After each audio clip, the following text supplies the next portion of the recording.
Okay. Welcome to the Space Limited Accomplishments Interval. I'm Lance Ash, and with me is Bonnie, my wife. Hello. And we don't really have a theme or topic for this episode, so we're going to wing it. But first, I'll tell you about my weekend. I had a really amazing, fantastic weekend. I have suspected for some time now that my anti-seizure medicine is making me sleepy and giving me this strange, oppressive feeling. I don't have it during the week when I'm working because I'm so busy, but on the weekends when I'm supposed to be painting, I just can't function. So we figured out how to change the time I take the medicine, and it seems to have done a world of good because I'm sleeping better and I was more focused while working in the studio, and so hopefully this will be a good thing in the long run. It'll take a couple weeks to know for sure, though. So how was your weekend, Bonnie? Non-productive, thank you. Non-productive? Okay. You made chocolate chip cookies. Peter made the chocolate chip cookies as a way of saying thank you to Bridget, his assistant manager. Oh, okay. Well, I hope she appreciates them. Well, apparently she did. She started eating them at work as soon as he gave it to her. Okay, good. So, moving on, trying to think. Well, you watched was it a TV show or a movie with the guy who played Wash being an alien? Oh, it was a pilot episode of a sci-fi series. It was a real disappointment. Really? You know they only chose him because of his connections to Firefly. Duh. I think it's odd that Nate Fillion was on that fucking Castle show longer than he was on Firefly. Well, yeah, Firefly was only 13 episodes. Damn you, Joss Whedon. Well, think about it. How much longer could they have stretched it out? They would have ruined it like they ruin everything when they go too far with it. But until they did, we'd have Firefly. Yeah, but it's like I remember somebody online. I read this a couple of years ago. Somebody was bitching about them canceling Futurama. And somebody responded, yeah, but better they cancel it early than have it turn into just a horrible travesty of what it used to be, like they did with The Simpsons. Yeah. I haven't bothered watching The Simpsons in years, but from what I've gleaned, it's just like tissue paper compared with, cardstock or something. That's a bad analogy, but yeah. I'll tell you when I gave up on The Simpsons is the episode where Paul and Linda McCartney are the guests, and they're there just to promote vegetarianism and to promote Linda's line of, celebrity dabbling food products. And there's a scene where they go up on the roof of the Quickie Mart where there's a secret garden where Apu can be in touch with nature, and he plays this little song while he's hitting the tablet, and it cuts away to the cartoon caricatures of Linda and Paul bouncing up and down and smiling with the music, and I thought, okay, that's it.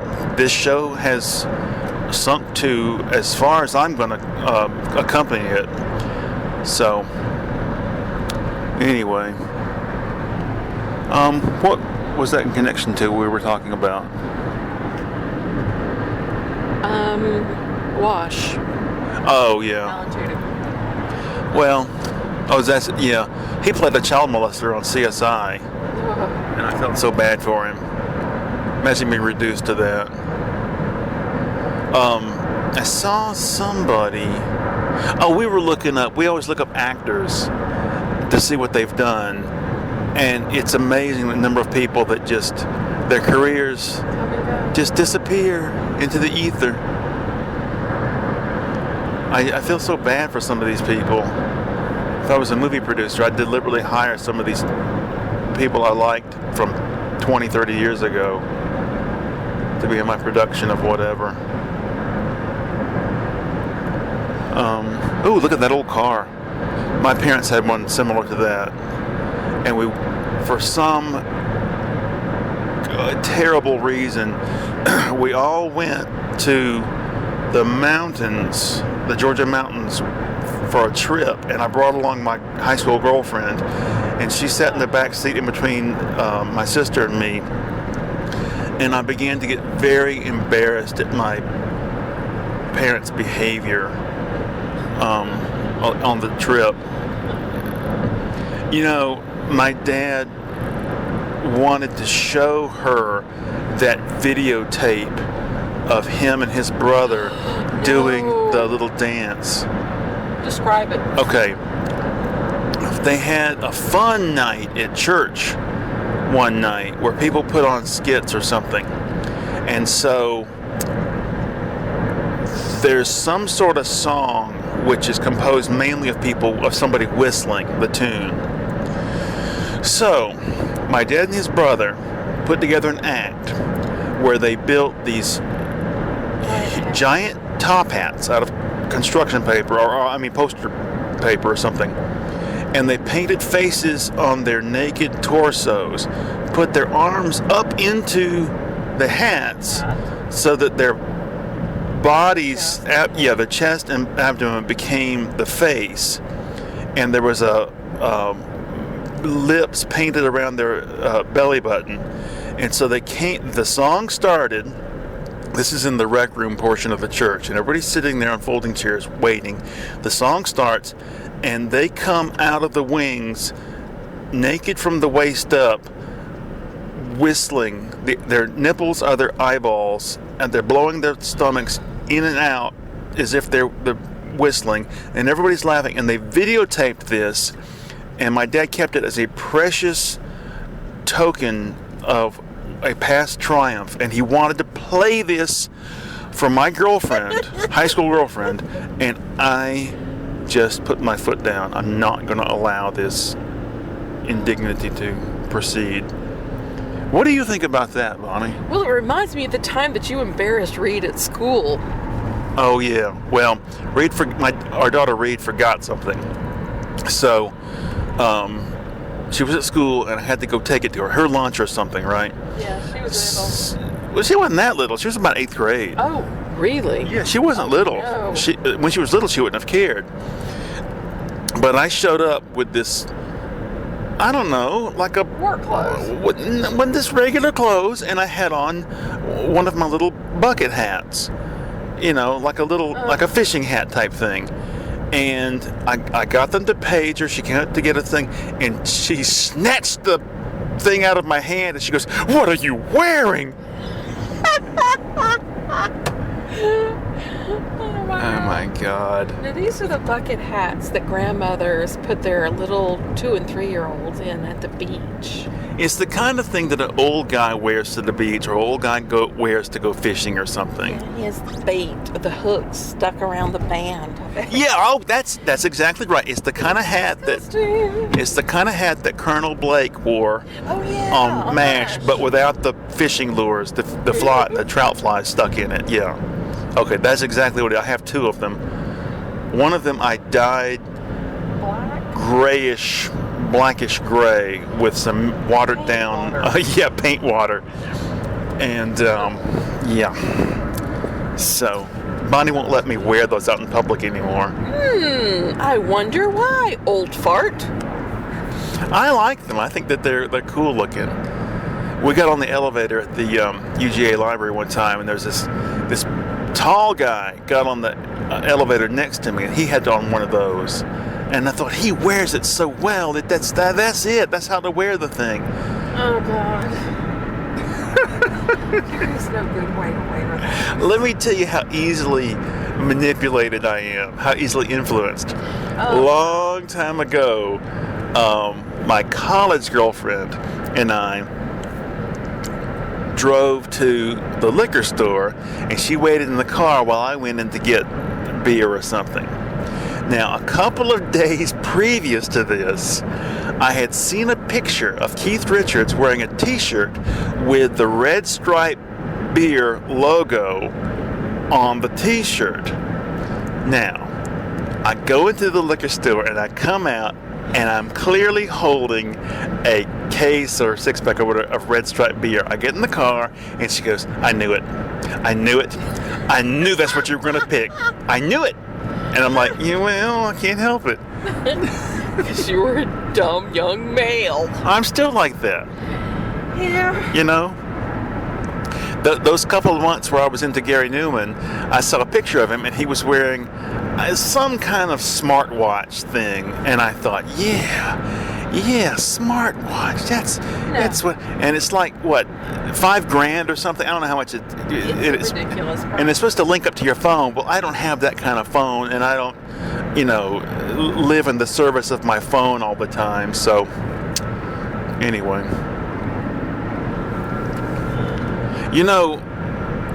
Okay. Embarrassing confession. So when I was in middle school, I liked all things French.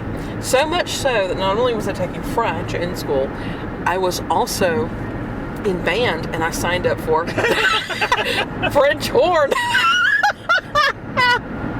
Oh yeah. Yeah. Oh yeah. A very difficult instrument to play for a middle school girl, I would think. Yes, it was. It's about I lasted all of a month, maybe, and I went, this is not for me. Yeah, in 6th grade, I wanted to play the saxophone for some unknown reason. Or I wanted to be in band, I don't know, but it was like, we rented the saxophone, and it was like, toot, what's the next note? Toot. Do you remember Mr., oh God, what was his name? His wife taught math and Mr. Child Molester Feeler. No. That was a different. That was Evan Elston. That was the guy after Mr. Yeah. Cook. See, I wasn't there. I can't remember his name. Evan Elston was the creep. Okay, we don't want to get sued, but I will say that. But all the girls talked about how he tried to put his hand up their skirt. No, well, this is what I do know, and this is a fact. They had a little band room in the sort of half basement area below the chapel in Bicentennial Hall, and there was a piano down there, and he would give piano lessons or something. And my sister's best friend went down, it was raining or something, and she went over there and went downstairs to go to the piano practice. Now, the girls at this school were required to wear dresses or skirts. And so she comes in, he's sitting at the piano, and he says, "Oh, your feet have gotten wet in the rain. They might have mud on them. I must inspect them." And so she sits down next to him, and he raises her leg up in the air so he can look down at her panties. Oh, yeah, 10-year. Creepy. Yeah, that's a fact. So he can sue me if he wants, but that's a fact. And a couple years later, we had to go on, well, we didn't have to, but we went on a school trip to that indoctrination camp up in the North Carolina mountains called the Wilds. And he went along, and we're having like, I don't know, Bible study interaction time with a counselor or whatever. He's our little group's counselor. And he says, "Boys, I must make a confession to you. I've always struggled with the problem of lust." No shit. You married this woman who is as ugly as a shaved chimpanzee. Oh God, she was hideous. I don't know how he bared to lay hands on her. They wound up having a kid or adopting one or something. I can't remember. I can't remember. Oh my God. That school was just absolutely horrible. But I loved it at the time because they had carpet on the floors and lowered ceilings and sheetrock walls. Whereas the school I came from had linoleum tile floors, cinder block walls painted with just years and years of layers, and ceilings with exposed pipes overhead. What? It was the former black school in the county, remember? Was it? Yeah. I don't know about that, because when my dad said when that school first opened, he was in 4th grade, and that's when he went there. So I don't know about that. That school was way too big and extensive. Dr. was telling us about how that was where the blacks would go. No, that's impossible. That school was a big complex, and the kindergarten at that time was a separate little building, and I was 4 years old when kindergarten started, and I remember a couple of days before kindergarten started, my mother took me down there to meet the teacher and look around the classroom and say, and understand this is where you're going to be going to school.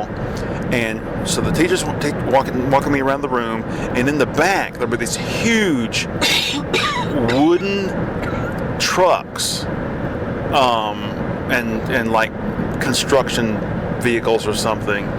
And I thought, oh my God, this is going to be wonderful to play with those. We never, ever once were allowed to touch them that whole year. That school had multiple wings on it. Yeah. And you would go from one wing to the other, and there were these hallways that slanted down or slanted up depending on the direction. It was because they had not leveled everything out. Yeah, that's right. Because they were trying to save money. And one section had been the former high school, one section had been the former middle school, one section had been the former elementary school, and then the kindergarten was separate. But by the time our kids got over there, it was just kindergarten through third grade. Yeah, this could be a good topic for future things. Horrible memories of my past. That's a good theme. Cringe-worthy. But I'll do one more horrible memory from my past on this episode. My behavior and my inattention to my schoolwork got so bad that in third grade it became an issue. And so in third grade, homeroom class was on one side of the hall, and we would swap classes with the homeroom on the other side of the hall, back and forth. So we're filing across the hall into the next class. Miss Mabry was the teacher. I've tried to find her online for years and haven't been able to. But anyway, so we're filing in. She takes me aside. She says, no, you stand over here. So when she gets a second, she turns to me and she hands me a pile of papers, and she goes, if you won't do your work in my room, you'll do it somewhere else. Go to Mrs. Crane's room. So I knew that that's all she told me, but I happened to know that Mrs. Crane's room was on the other side of the school where the middle school was. So I go over there, I walk in, and I say, she told me to come here. And now I'm 6 or 7 years old, right? She says, oh, okay, yeah, I know what to do with you. And they had, in the back of the room, they had a row of refrigerator boxes, big cardboard boxes that refrigerators are shipped in, and they'd cut a door in one of them, and inside was a little desk, and they'd shut you in there, and you'd have to do your work in there all isolated. Happy memory. When I was in college, I knew this woman who worked at Rutland Psychoed. It was they sent out teachers for different school systems in the area, and they dealt with difficult children. And one year for spring break during college, I went and I was her assistant because her assistant was off for some reason or another. She invited me to come in, so I was the assistant teacher. And this was over in Monroe, Bolton County.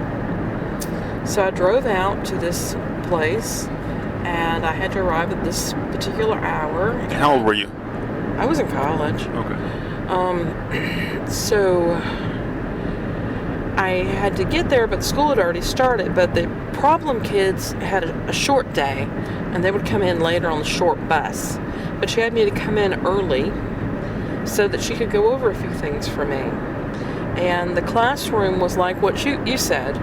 It was little boxes with individual little desks within them, and then there was a row of tables with little chairs. So she would teach the kids, then they would split up into the little boxes to do their work so they could stay focused. Well, I arrived early enough that the kids were not there, and she said, okay, need to go over a few things with you. First off, the 4-point pen. I said, excuse me? She goes, the children will act up. And if they become aggressive and violent, you need to know how to pin them safely to the floor. You put them face down. You put your legs over their legs, and you put your hands over their wrists to restrain them. Do not put your head close to theirs, because they can butt their head back and hit you in the face. And I was like, wait a minute. I thought these were little kids. She goes, yeah, they're kindergarten through 5th. So she proceeded to go through the list. She said, this is this child. This child stabbed another child with a pencil. And then the next one. This child can't sit straight. We suspect it's because his father molests him every morning before he comes to school. Oh. It was horrific. One week I had to do this, and never, ever again. I got paid like $30 a day. It was the worst money I've ever earned in my life, and I've worked in the fucking third world. So I decided then and there that I would never teach, because I couldn't be privy to children's poor, pitiful lives. I couldn't. That's just horrific. Okay, well, on that happy note, we'll end this episode. So thank you very much for listening. Bye.